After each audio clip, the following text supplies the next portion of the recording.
Hello, Washington. This is Ray Gilbride with WeSpeak.com. Today we're airing from a remote location at the Lopez Islander Resort in Lopez, Washington. If you want to come out and enjoy some things with your family, this place is open and you can have anything from kayaks, boating, whale watching, fabulous restaurant, hotel, anything you need, and they're open for business. So they have hosted us for this episode, and we appreciate them, the Lopez Islander. So today we're going right into the first part of the Dino Rossi interview. So Dino, welcome to the show. We really appreciate you letting us into your home and taking the time to share your wisdom with the people of Washington. Well, thanks for having me. So Dino, I wanted to start off a little bit with the fact that with your experience not only in business but understanding Olympia, understanding the people of Washington State like you do and with the respect of them, what is your overall view? Because you have a great ability to look at things from the 50,000 foot level, and a lot of people don't.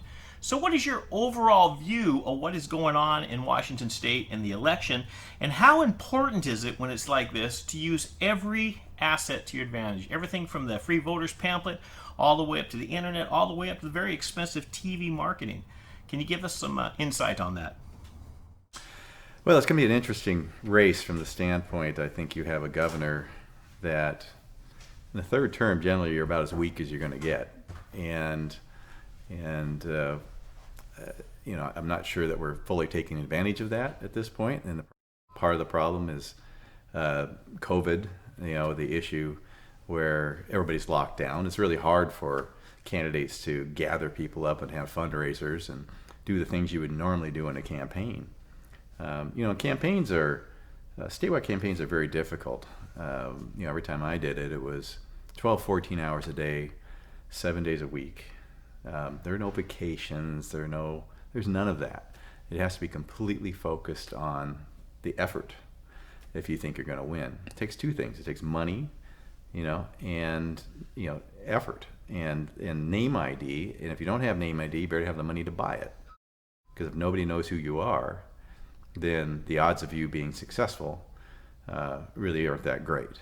And so, and the part of the money, half of it goes on TV. TV still moves numbers.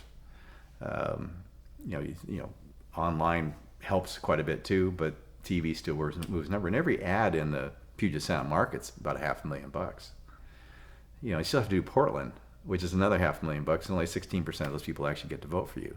Eastern Washington is very cheap to buy TV, but and so you think about it, you got your opening ad, then you've got an issues ad, and then you've got a contrast ad with your opponent, and then you've got the attack ad against you that you have to respond to, and then you got your closing ad. Every one of those things adds up to a lot of money, and that's one of the reasons why these things are so expensive.